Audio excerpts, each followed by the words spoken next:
Hello, everybody, and we are back. And one day's break, we are back to talking cricket again because we are building up to that all important semi final, which will be played between Pakistan and New Zealand tomorrow, and India and England day after. So, we are here to talk about all cricketing action. But yeah, let's look into what had happened during Super 12s first up to understand the teams, understand the semi finalists, and who are the teams who really missed out in going into the semi-final. So I have Jaren and Sandeepani with me. Welcome, gentlemen, on the show. Because what we decided to talk about was all about who are the teams who missed out and how did these teams progress into the semi-finals and what did they do right compared to the other teams. Jaren, your initial thoughts on the Super 12s, just an overview. It was an amazing phase when it comes to the tournament. I mean, obviously, we saw a lot of exciting cricket when it came to the group stage. There were Yeah. some upsets, you would call them mini upsets, because we thought, heading into Super 12, we thought that was the end of the upsets at least, because there were a lot of conversations on the pitch and the factors that came to picture. But Super 12 was much, much more exciting because we saw the kind of potential these some of the nations which are not considered as skillful or as big in terms of cricketing success traditionally have are actually improving quite a lot, especially at least when it comes to T20 format. I mean, the format definitely has something. I mean, has to do something with it. But you have to also give credit to teams and players who are not used to facing this kind of competition, or who are not considered to be that skillful at the world stage to come through and really push some of the champion sides to the brink of things. Yeah, that's very interesting take because, as we keep saying, as a format and the overs reduce, the teams and the gaps between the teams also come very light, and it's a marginal gap now between the top nine sides, I would say. So, and anybody can defeat anyone on their given day. I'll move to Sandeepani right now because we've been discussing about the teams who have played exceedingly well. We've been discussing about some favorites who missed out as well. For the likes of Australia, they did miss out big time on this semi-final. They were one of the favorites to heading into this World Cup. Where do you think a team like Australia faltered for them? Because we all knew they had a lot of things. They've done a lot of things right. For example, bringing Tim David. He was one of the most impactful players leading into that World Cup, and it was. I still think it's the right decision what they made bringing in Tim David. But where did they exactly falter? Was it that game against New Zealand? Yeah, definitely it was the game against New Zealand. I mean, when you have six teams fighting for two spots, the margin of error becomes very less, and one game potentially can knock you out. And also, you have to understand the game versus New Zealand. Game versus New Zealand was their first game itself, and they were just taken off guard, blown apart by New Zealand. They came in, scored 200, restricted Australia below 120, 150, 111 probably. They won by 89 runs. It was a convincing defeat. It was a huge blow to the net run rate, and from there on, there was no coming back for Australia, because you had some very informed teams like New Zealand, England heading into this World Cup. So this was going to be the group of death. And all in all, generally, I think this has been one of the most close fought World Cups, T20 World Cup, probably the most close fought T20 World Cup that I have seen, at least, because we have had so many. As Jerin mentioned, teams which are on paper do not have the skill set as some of the favorites like India, Australia, England. But we had Ireland go on to beat England, Netherlands go on to beat South Africa. There was Zimbabwe springing an upset against Pakistan, and Zimbabwe themselves lost to Netherlands and Bangladesh. So this was a very unpredictable World Cup, and not just unpredictable. I think some of the weaker opponents in terms of paper, I mean, Bangladesh, Zimbabwe, they fought out of their skins. They fought a brilliant contest, and they were in the game in almost every game. You saw Afghanistan take the game very deep against Australia. Bangladesh took the game very deep against India. So some of the games that we probably would have. At the start of the tournament, we probably would have thought these are going to be some one-sided contests. I think the Asian Mhm. teams have done a good enough job, a brilliant job in Australia. Some teams like Afghanistan, uh, Bangladesh, I think Sri Lanka were the only team that probably did not play up to their expectations in Australia, but this was already expected from a team like Sri Lanka. And India, Pakistan surpassed my expectations. They went into the semifinals. They played They played all the 5 games were very close fought games. None of the wins were very convincing. At the same time, the two defeats were by, like, one was by a margin of 1 run, and the other the loss trying to defend a 48 of 18 deliveries. So I think all the games that Pakistan played have gone to the wire, and I think it is a commendable effort from them to come back, and especially in the game that mattered against South Africa. On the hindsight, I think that game actually sealed the deal for Pakistan. So this has, all in all, this has been a very balanced T20 World Cup, something which you don't expect when you're playing in Australia. Right. I mean, that's a good one. Good take on that World Cup because we all wanted a very competitive World Cup, and the way it started off, nobody liked it because it was all getting very one-sided for the liking, except the India-Pakistan game. People did come out saying there's a very boring World Cup because you could predict the results, but then there was a turnaround.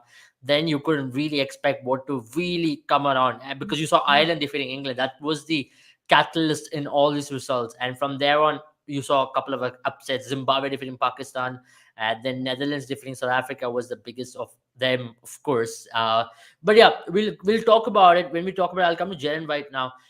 Which team, like we've had South Africa say that they were very close to making it to the semi-final, then they missed out on the brink of it. Do you reckon South Africa is the biggest upset of it all for not making the semi-final when you even compared with Australia? Because South Africa were there until the last day of the group stage. Absolutely. I mean, when you lose to the lowest team in your group and and a match that you probably expect to get through, it was not even like the lowest team in the group was Pakistan or Bangladesh. It was Netherlands, and Netherlands are a good team, and we know that they have the potential.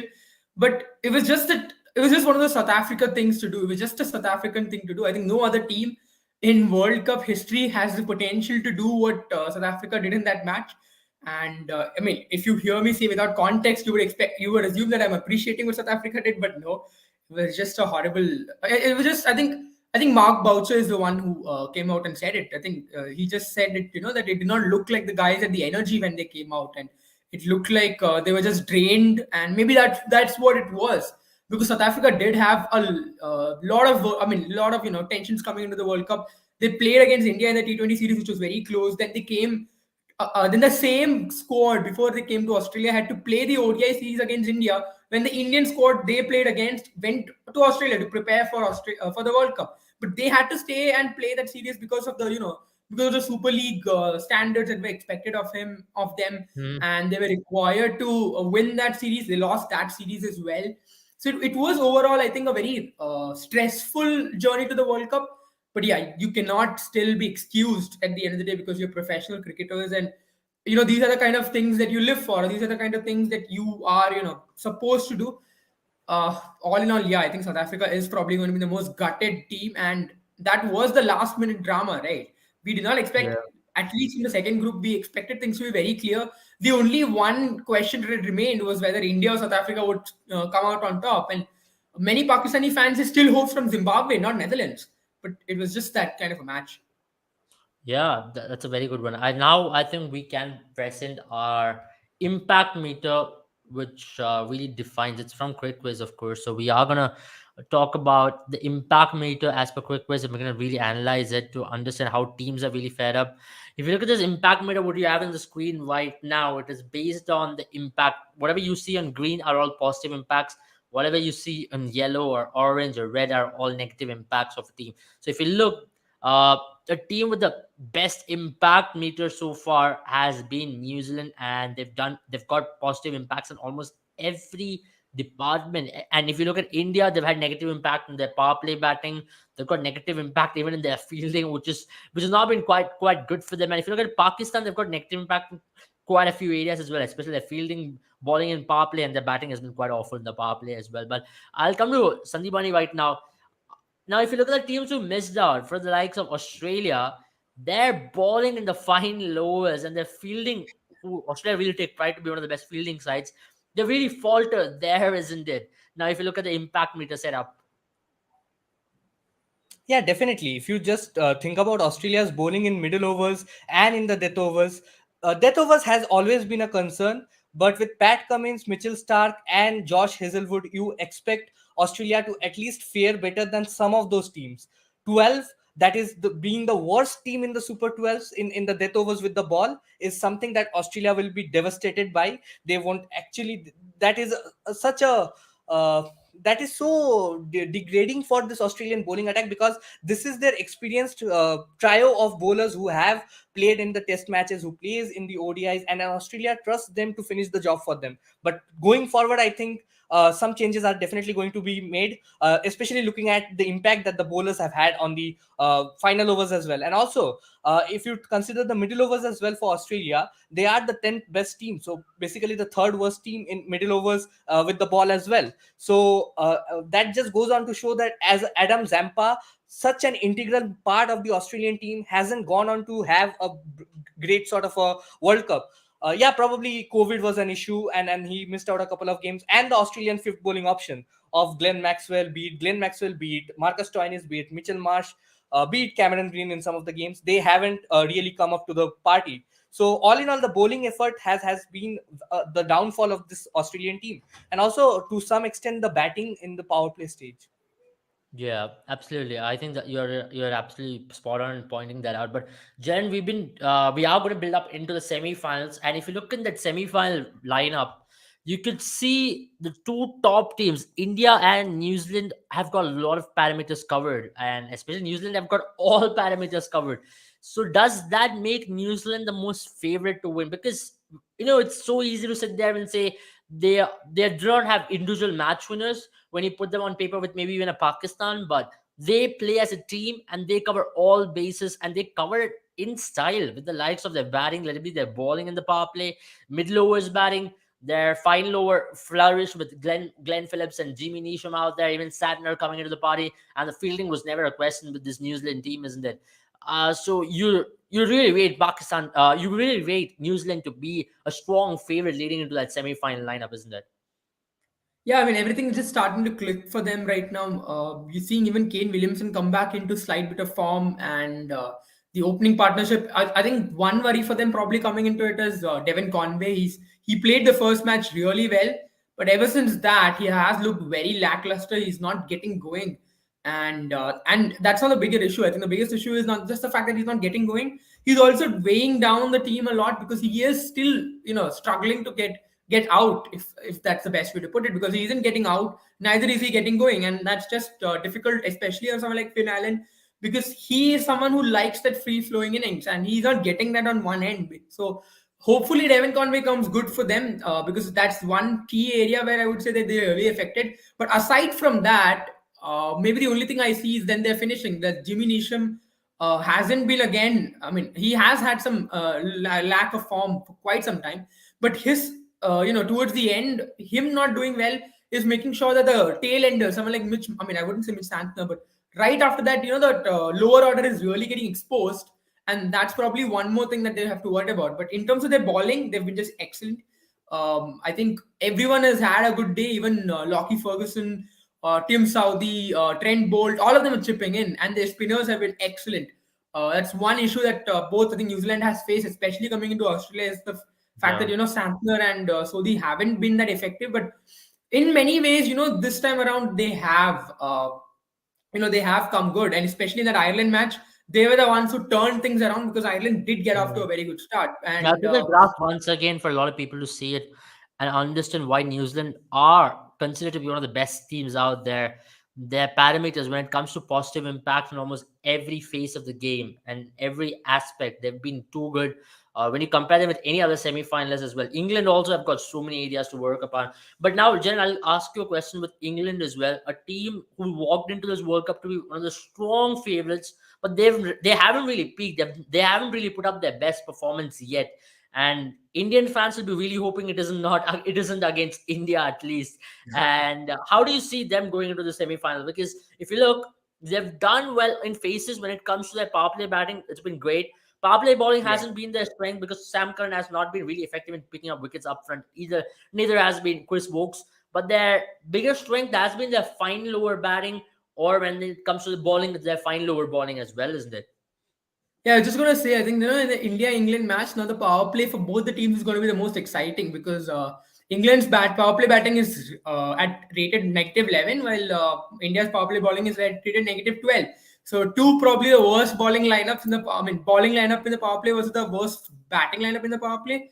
But then I don't know. And so maybe in that case, you have to see how KL Rahul and Rohit Sharma take on maybe some of the power play bowlers. So like Chris Stokes and Mark Wood. Mark Wood has gone for a lot of runs early on in the power play, but he has been able to come back in the death. So maybe there's something about it. Maybe it's Mark Wood has a little bit more effective when it comes to being a bowler when the protection is out there and the fielders are in the outfield. Maybe that's something that England has to consider. But he has been a gun bowler. And on the other hand, if you look at India's power play bowling and England's power play batting, they have been really good. So another really key battle there. So maybe this match might be won in the power play. Whoever wins the power play, that is whoever makes more runs in the first 6 overs, might just go Mhm. on to triumph. And that's my call. I think that's expected as well. You've got two of the best power Yeah. play batters in this tournament, Josh Butler and Alex Hales, especially Hales. He's just been that good. He's taking on bowlers head on. Mhm. He's allowing Butler to have that space. And then on the other hand, India has had two of the best power play bowlers, Bhuvneshwar Kumar and Arshdeep Singh, have made the ball talk the most. I think. I don't think anyone has swung the ball as much. Even English bowlers have struggled to swing it, and probably that's Yeah. the reason why you see that happen. And yeah, Teju is pretty much right. Bhuvneshwar Kumar is probably one of the most important members there because Mm. Butler is someone who struggled against Bowie, especially when Bowie starts to swing the ball. And it's going to be interesting because I think Arshdeep has never faced Butler in the T20 ice, and we Mm. are seeing a whole new mature Arshdeep Singh. Because initially, when he broke into the team, I felt like he was unable to control that in-swing delivery, and many at times you would see that in-swinging delivery miss the pads and go to the wicket keeper. But now you're Mhm. really seeing him, control the ball. Now it's swinging into the middle stump, off stump area, which is the most dangerous line as a left arm pacer. So it's going to be interesting to see how they fare. Mm. Yeah, Azul says it'll be degrading for the World Cup if Pakistan go on to win the World Cup. See, I don't think it's degrading for anything because if you have to win the World Cup from here on, they have to defeat two good teams, and I think that'll really cover up a lot of things what they start faltered. I thought they lost a very close game against India. They lost a very close game against Zimbabwe as well. But since then, they've been patchy. Let's be very honest. They've not really peaked. They've I not really mean, played the best you cricket can as well. argue as well that you can argue as well that they did not deserve to be in the World Cup semis, but you can also argue that South Africa losing to Netherlands means that South Africa were not deserving either. I mean, as we have discussed time and time again, if you want to win the World Cup, you have to defeat the world and the teams that are in it. And if you can't defeat probably one of the easier nations like Netherlands, I think if you look at Pakistan, they lost to India. I know they lost to Zimbabwe, but Zimbabwe weren't a bad team. They were a very, very good team. If you look at the parameters that we showed you, Zimbabwe has done well in almost all aspects. If you look at Mm. them being a minnow nation, I'm not. I mean, obviously, if you compare them to Let's New just Zealand, pull you that would up. say that they haven't done well. But you look at their parameters here, and you'll see that Zimbabwe, I think, is right at the bottom, at the second, I think. You'll see that in terms of their batting, I mean, right after the middle overs and the final overs, they have been pretty decent. They haven't been really bad, and that's something impressive. I mean, the fielding has been better than India's. So in those terms, Zimbabwe did deserve to win that match. So I think it's sometimes we do become harsh on a team like Pakistan, but they have made a comeback, and to come back from where they were, that is still excellent because they did put Yeah. themselves in a position to come into the semi-finals. They did work hard. Yeah, true, true. Uh, yeah, so that's what we were talking about it, and we will further talk about it as well. But yeah, now going ahead, what do you guys think about this entire Indian team as well? Now let's talk about the Indian team has done a lot of faces right. They've done decently well so far in the tournament. They've not done anything so bad, but how do you see them progress? Because with the likes of Rohit Sharma, his form is a concern for them, and today he got hit on his hand as well. So it was slightly worrying signs for Team India and the skipper because like everybody thought he might have to miss out, but then the good factor is that he came back into the nets and he started batting really well. So positive signs for India from that aspect. But other than that, talking about this entire build up into this game, how do you see India faring up, Sandeepani? I'll come to you first. Yeah, I think Rohit Sharma's playing, whether he'll play in the team is going to be a huge concern for the team.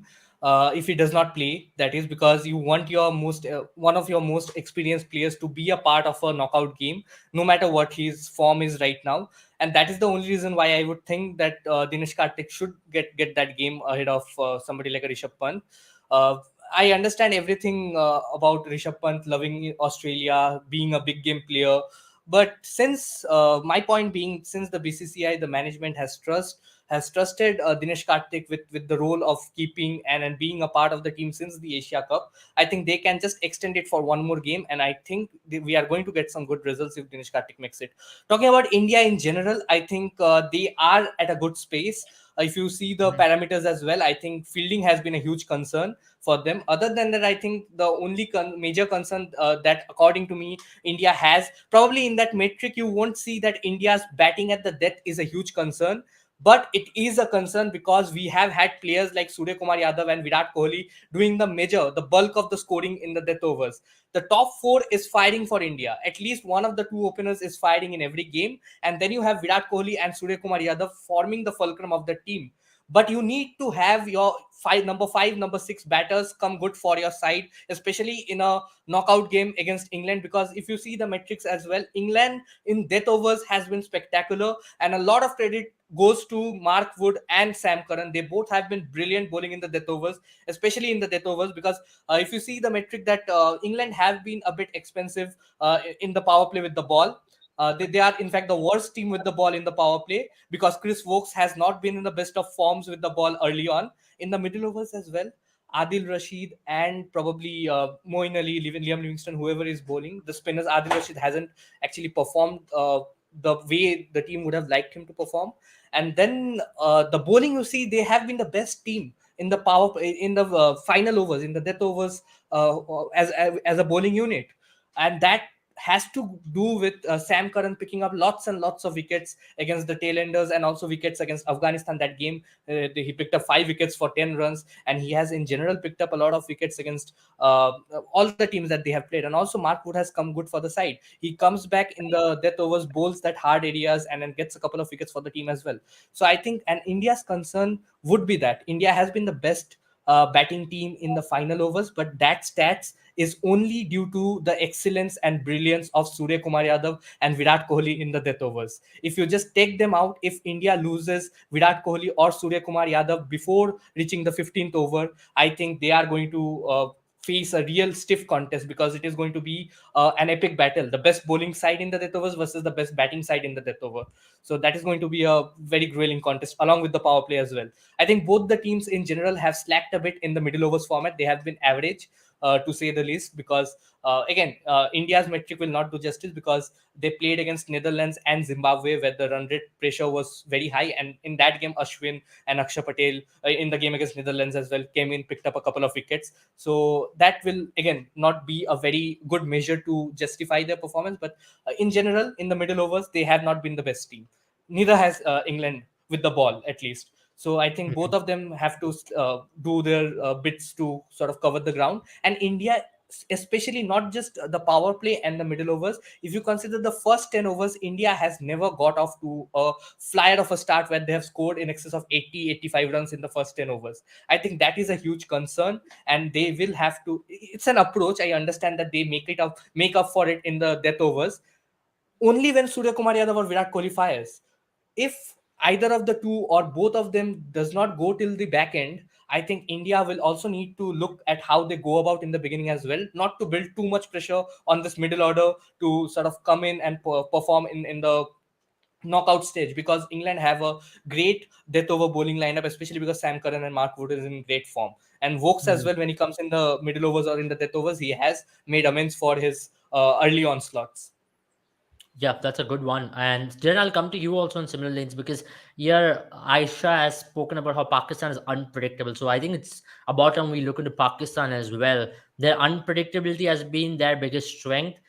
So even New Zealand team would not really know what is the Pakistan who's going to really show up. So whatever we're getting from the Sydney cricket ground is that it's going to be a fresh wicket, but in Adelaide it's going to be a used wicket. So two different wickets, it would have been really useful for Pakistan if it was a used wicket, because then the cutters, then the fast bowler, and the drier condition, aggressive pitch will really help Pakistan to even tail the ball Especially and because kill Shaheen New Shah Zealand. Afridi has picked up 7 wickets in the last 2 games. He had picked up 1 wicket in the first three, and then suddenly he has picked up 7 wickets in the last two, and suddenly he is one of the leading wicket takers for the Pakistan team as well. So Yeah, used wicket would absolutely. have definitely favored Pakistan. Yeah, that would have really helped the surface to be really aggressive. Then you would have seen a different Pakistan altogether. So how do you see that? Because Pakistan team is someone who we always talk about being the most unpredictable one, and how do you see them lining into this World Cup?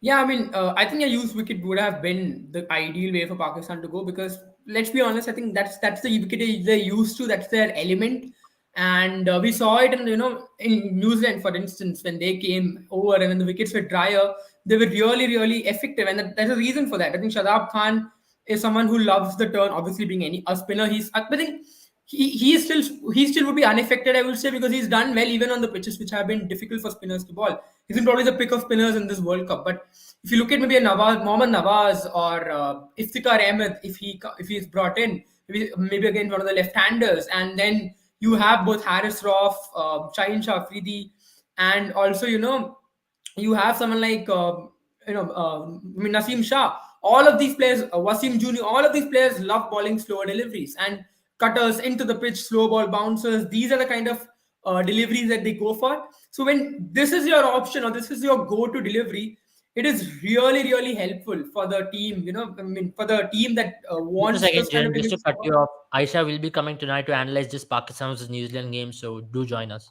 And do share it with your friends as well and everyone so that they can join and make a good analysis of this. I mean, we'll be very keen to take everyone's questions. Yeah, go ahead. Yeah, all right. Yeah, I really hope Aisha you can come. I mean, you can come out to watch us in live. But if you have something that's unavoidable, you can definitely catch us off live because the video will be still there. And we will be, I mean, glad if you're able to put. If you have some questions, maybe put in the comments. Maybe you can answer it next time on. But yeah, moving on. So I think that's the reason why those kind of deliveries really help for the bowling team. And when it comes to the batting, I think the pace of the pitch is really reduced, and that's where some of the batters are really comfortable. The short ball, especially the pace on deliveries, become much more. I mean, the impact of the pace on deliveries is reduced a lot, and that's where I think Pakistan is really a difficult team to beat. So maybe if they did not have a fresh wicket, that would have been a very good chance for them. But on the flip side of things, I think New Zealand also have done really well. It is not a fresh wicket. New Zealand have done much better in conditions which were slower, which where even their bowlers love bowling slow deliveries. Tim Southee is one of the most is the biggest exponents of slower deliveries. I think in that Australia match, he just kept bowling cutters even when the ball was relatively new. So maybe I think it will go both the ways. It'll affect both the teams. Especially, I think it'll affect the New Zealand spinners. So maybe that's why Pakistan have some kind of an advantage maybe going into it. Yeah, absolutely. And that's something which, Pakistan will really hope they And the continue Pakistani doing that. spinners have been one of the best components in this World Cup. If you see again in that metric as well, in the middle overs with the ball, Pakistan have been brilliant. And a lot has to do with, I think, Shadab Khan has been the best leg spinner in this World Cup, at least because Adam Zampa has not looked at his best, and probably Hasaranga as well in the big games he did not come good for the side. And also, if you consider Rashid Khan as well, he did not have the best of tournaments you expect Rashid Khan to have. So I think Shadab Khan has been the best leg spinner in this T20 World Cup so far. And that has really bolstered Pakistan and helped Pakistan to reach that finals, because we have seen that sometimes Pakistan has considered a few runs in the power play itself, but they have come back into the game really strongly with the middle overs, and I think that is where they actually cramp up the batting team and put a lot of pressure on them to go hard against them in the Yeah, final stages of absolutely, the game. absolutely. I mean, that's a very good point which you have put it up. And if you put, I'll really like to pull up the metric once again to understand how Pakistan have gone about. If you look, one of the most positive field has been their middle over bowling, and their death overs bowling. Because in death overs they have a Wasim Jr. who's really nailing Yorkers pretty well. And when it comes to their middle overs bowling, Shadab Khan has been a difference. I don't think he has got support from any other spinner, but it's just been Shadab Khan and Shadab Khan's ability to turn the match. He's definitely one of the MVPs of this entire tournament with his with the bat and with the ball. He's really stepped up when it matters the most for Pakistan. But moving ahead, let's talk about teams who did not really make into the tournament as well. But I'll come to you, Jaren. how did you see the Sri Lankan team or the Dutch team? Start with the Sri Lankan team because they were one of the favorites of the Asia Cup. They went on to win the Asia Cup, and from there on, heading into this World Cup, they got a big jolt when they faced the first game against Namibia. From there on, they did recover pretty well, and they managed to qualify into the Super 12s. But they just did not look like they were there and thereabouts. They were misfielding a lot.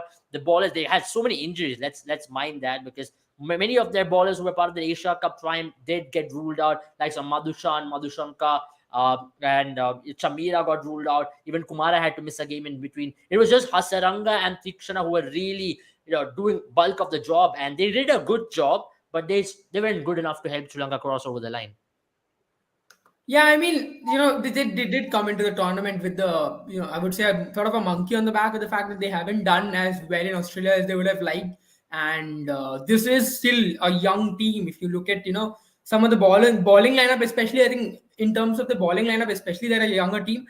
Batting, I would still say have some experience pro, but the bowling is a little bit more inexperienced. You have someone like Harsaranga, who's the senior pro, but and Lahiru Kumara, except for that, a lot of them were injured, and you saw some of the youngsters also come up. And to be frankly, I mean, to be very honest, they didn't have the game to do well in Australia. We discussed that And already. not just We that, I knew think that some of this the is senior something. pros with the bat, somebody of Dashun Shanaka's caliber should have stepped up, and probably Yeah, Rajapaksha, Shanaka, they could have done a better job because Sri Lanka has been the worst team in the death overs, both with bat and Mhm. ball. And if you see with bat, they have been the worst overall. With the ball, they have been the second worst overall in death overs. So that just goes to show that they have had no acceleration towards the end of the innings, and that actually hampers your confidence as well going in after the first innings break. If you go as the worst team in the death overs, both with bat and ball, they haven't had any momentum carried forward towards their next innings, and I think that has actually gone on to affect a lot of games because they have been in the game till say the 15th or 16th over. In the game against Australia as well, they were in the game till the 13th 14th over. In the game against England, they were in the game till the 15th over. Then suddenly after the 13th 15th over, when the death over period starts, Sri Lanka just let it go away. It's absolutely like choking. One might even call it choking as well. But also, they did not have the resources to sort of sustain some of the bigger teams Yeah, like absolutely. Australia, England, New They Zealand. didn't really have the game. That's just it. I think the bounce, especially, is something that troubled their batters.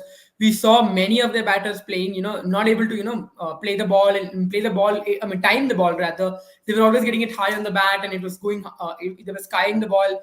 But yeah, I think in overall you would be more disappointed with someone like Bhanuka Rajapaksa because he's one of their key batters, and he never really came to the party except for I think that group stage match where I think it was a group stage match where he scored a 70 odd runs. And except for Yeah. that one match, he never really got going. And to be very honest, they wanted him in the Super 12s and not really in the group stage. Because in the group stage, except for that first match against Namibia, they did look like the team that deserved a place in the Super 12s. I But mean, the once they game came to against Super Netherlands was 12s, a very they close really did. contest as well. 10-15 runs here and there. I mean, Sri Lanka wouldn't have even qualified for the Super 12s. Yeah, yeah, yeah. But if That is true. when That is as we're talking about Sri Lanka, I think it's time we talk about Netherlands as well because they also missed out on the Super 12, the semi-final spot by 2 points. If they would have gotten that victory against Bangladesh, you never know what would have been the state with Netherlands because they had good net run rate as well. How did you see their tournament? They were one of the best teams when it comes to associate nations in the entirety of the tournament. They played some really good cricket. They And did a they lot have of gone basics on to right. beat South Africa as well as Zimbabwe. The Zimbabwean team that went on to beat Pakistan, they beat the same Zimbabwe team after 4 or 5 days, and that just goes yeah. to show that this Netherlands team has immense talent. Maxed out with the bat. Then there are some very experienced players in the form of Tom Cooper, Colin Ackerman. Then you have Roloff van der Merwe with the ball and the bat in the all-rounder section. And then the player that has actually impressed me the most, the fast bowler, Paul van Meekeren. We have spoken about him, the amount of impact that he has produced for this Netherlands side. He has been spectacular with the ball for them. And also, I mean, some of Tim Pringle and Fred Klaassen, all of them have chipped in. Bas de Leede was instrumental in Netherlands qualifying to the Super 12s in the first stage. even though his form sort of took a dip after reaching the Super 12s, but he was instrumental in Netherlands qualifying. And since then, I think they have looked a proper unit, and Mhm. they haven't actually come together as a batting unit. Probably you have had one innings of Max O'Dowd, one innings of Colin Ackerman, one innings of Tom Cooper, which they would have probably loved to have in the same game. Tom Yeah. Cooper, Colin Ackerman, Max O'Dowd, all of them contributed in the game against South Africa, and they won it. In the game against Yeah. Bangladesh, only Max O'Dowd was going on from one end, and no, sorry, Colin Maxwell Ackerman was was going on from one end. Maxwell did look like a single man army for the entire batting lineup, and the players who Yeah, we did and credit did towards the not later really stage, I come think to the Colin party. Ackerman also took the bulk of the scoring. But other Yeah. than that, there was no one actually contributing with the bat. Yeah, as a bowling unit, they were always good. If you look at all these associate nations, they did a decent job as a bowling lineup through the course of the tournament. It's also because the conditions were conducive to bowling, so that really helped these associate nations to stay in the hunt. And also, we were discussing, me and Jen were discussing yesterday how the Dutch captain did come out saying that their games of ODI Super League really helped them to perform well in this World Cup as well. So that's a positive sign. How do you see that, Yeah. Jen? Because when you see a lot of these matches being played out, it helps these smaller nations, likes of Zimbabwe, likes of Netherlands, even Ireland, for example. They all did play against the big boys leading into this World Cup, and ODI Super League has been one of the biggest factor behind this. Yeah, I mean that's the reason why you saw England going to Netherlands and playing matches, Pakistan going to Netherlands and playing matches, and Netherlands did put up a fight against these teams. I mean, for those of you all who know, Netherlands are a football-heavy team. They love their fans there are the sports fans there love football a lot more than cricket. Cricket really hasn't made a place yet in Netherlands, but I remember watching an interview with Tom Cooper where he said that we need to win such matches to get national attention in the media, or else no one really, look. It never really comes in the news media. It never really comes. It never really comes up in front of the televisions when it comes to play. Yeah, I think Memphis Depay is he plays for Barcelona Cricket Club. For those of you who don't know, I think he's one of the best. But yeah, I FC. mean, just yeah, I mean, just coming back to the topic, right? Yeah, so that's where and he said that I think this World Cup, it was the England series, I don't remember exactly, but he said Mhm. one of those matches were the first ever matches when Dutch team was playing and it was being broadcast on the national television, which is something that's unheard of for us because we're so used to having cricket matches. Even when our team is playing somewhere, maybe in Zimbabwe, or even when if they go to play Netherlands, And there would be especially a given the fact broadcast. that Netherlands have already, before this year itself, Netherlands had already defeated England twice in T20 World Cups. So Yeah, they I think it was have the England turned up series. in I big think tournaments and it caused was upsets. yeah. So I think it was the England series, which was first ever series which was being held in their country, which was broadcast. And this is a big deal, I think, for I mean for Netherlands as well. But the only reason such kind of games were telecasted was because it was England visiting them, and not because it was Mhm. one of the smaller nations. So that's why maybe Super League did help. One goal that ICC had, which was to decentralize the power, collections of. Yeah, he certainly was better than Tendulkar because he did play. But I think Tendulkar won a World Cup and he did not. So that's all I'm saying. Uh, but yeah, so that's where it did democratize cricket in many ways, and maybe if it had gone on, maybe in a better format, we will have that discussion some other day. It could have really helped this team.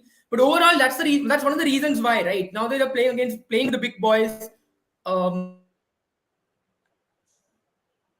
I think he's facing some network issues, and yeah. Meanwhile, I think I'll come back to you, Sandivani, on that because when we were talking about how it has helped these smaller teams to really come up, like so Ireland and Netherlands, and how do you Yeah, and see their definitely when you progress talk about from here Netherlands, on? I was just thinking about it that Netherlands in every World Cup or every major tournament that they play, they cause some sort of an upset, and you tend to think that this is probably the golden generation of Netherlands cricket.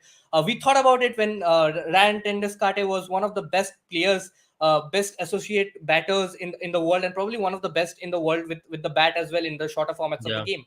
But then again, after he sort of retired from this national side, we thought that yeah, probably it's done and dusted. And then again, this side, with some of the more experienced players, Rolf van der Merwe having played for South Africa, coming to Netherlands, beating South Africa will be a great for him, especially because all these players are in the twilight of their career.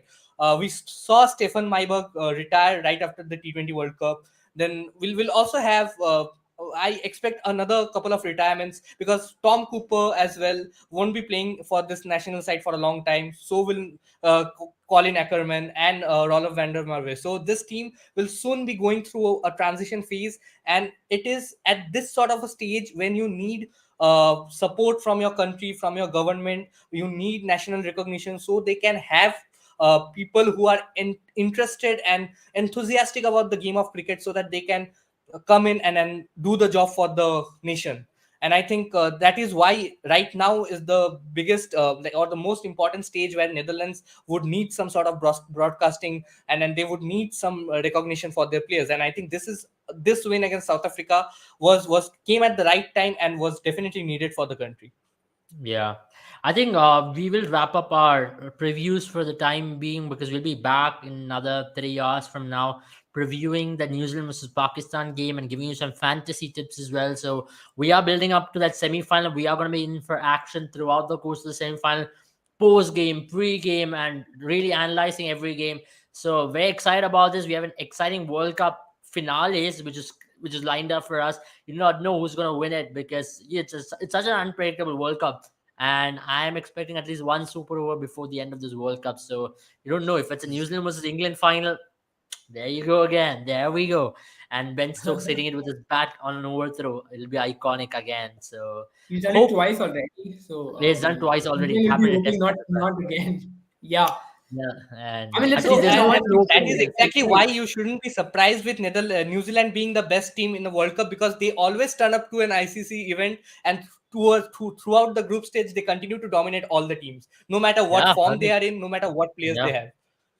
yeah. So that's the reason It why is I a weird believe that. fixture overall if you look, because there was a footage I remember where there was an England New Zealand match where the reverse had happened in the women's team, where it was the Yeah. English batters who were running in a very similar fashion. Those of you have seen those in that Instagram reel or YouTube videos or Mhm. whatever. It's just Yeah. such it's been such a coincidence, to be very honest. Feature of Yeah, the it, rivalries. it has been. It has been. And but yeah. And one thing which is not going Pakistan's favor is that they are already believing that they're in the final. And when you do that kind of confidence, when you go in with that kind of confidence, it's I good. love that. But I it's, love the celebration that they had in their post-match podcast, where we saw Miss Baul Haq, Wasim Akram, Wakar Yunis all celebrating, all going crazy, and sort of Then already my favorite was the fact that Wasim Akram just looked like I'm not getting paid enough for this, because everyone else was dancing on the and other hand, seeing Walker this. Yunis was looking like he was yeah, paid it was just going extra, like this. because he was clapping the hands. Yeah, Oh Yeah, yeah, it was I just mean, like this. Waqar Yunus and Shoaib Shoaib Malik. Malik just looked like they got a pay raise. They were just How so about we do that happy. as well? We'll do that. We'll do that. If India wins the World Cup, we're doing that. Definitely, definitely. We'll Oh, play the my same suggestion was song. dancing to the World Cup tune. I mean, maybe that's what we'll do. Yeah. Come on, let's get And then going. Abel can probably hype us up like, "Come on, Sandipani, come on, Jiren, yeah." Yeah, yeah. But if we win the World Cup, we only dance if we win the World Cup. We don't just celebrate for a semi-final berth, and that's what we are, Yeah, because I we think set our partial standards pretty world high. domination is not what you're looking for. We want complete world domination. We want complete domination, and we set our standards pretty high. We are not happy with number 4.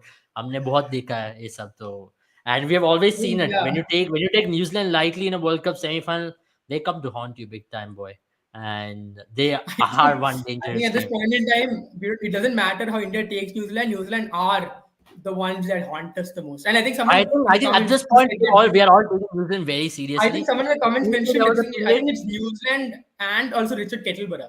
'Cause No, I don't he's believe in that probably nonsense. Come on, lads. Nasir Hussain on It's the just commentary ridiculous. box. I there's think something that there. comment from Teju was There pretty is much something there, on Abel. point. You Yeah. have to give it to it. Something is there. Come on. You think Richard Kettle, if India makes the final, he's going to be the umpire, guys? I'm being very honest. He We is are one we of the are best going to umpires ban we have. him. He's going to be the Sign a umpire He's for the petition to final. ban outright Richard one of the best Kettleborough for umpires we have India had, and knockout that's the game. reason I why know people are doing shows on this, but I really don't believe it. If you got to play good cricket, there is which we did nothing not to it. play. But I There's mean, come nothing on. to it. I don't think we have to make a See, big hype about it. superstition is At least always we shouldn't. what people At least believe. we shouldn't.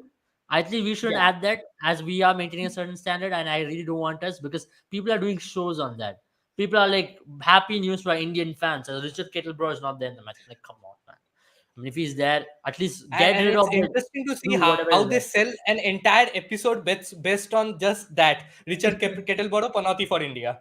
They sell that entire episode We based on can't that. tell It's that. very We're not here fascinating. to do that. We just can't reach that level. We can't stoop to that levels, and we can't be like, oh man, this Richard Kettlebro, Nasser Hussain. See, Nasser Hussain is a very good commentator. I rather have him in the commentary box as well. I know he was there when India lost South I Africa, would rather have him in the and commentary box whenever Ravi Shastri is commentating. So it will be extra yeah, fun. yeah. It's fun. It's fun. And let's be honest, we've had some iconic moments with Ravi Shastri in the commentary box, and I think it's about time Yeah. he's back in the commentary box in the ICC trophy, and we get it back because the last ICC trophy he commentated for India was the ICC Champions Trophy. Then he was part of the Indian team in 2014, 2015. Then he's not been there. That's the whole point, guys. Yeah. It is coming. You know it. You know it. He is a Maybe that's missing the piece. one missing piece. Absolutely, and now it's about time we get him back, and we get the ICC trophy as well. So I would want him to call it when if India wins the World Cup, and there's nothing more iconic than Ravi Shastri calling it. So he has been there with this team. He's seen it all. He's seen the ups and downs, and he deserves to call it. So on that note, we'll be back in another 2 hours or 3 hours time, and we'll keep you notified. So click the bell icon so that you know when we are exactly going live. Have a good time, all of you. See you all. See y'all.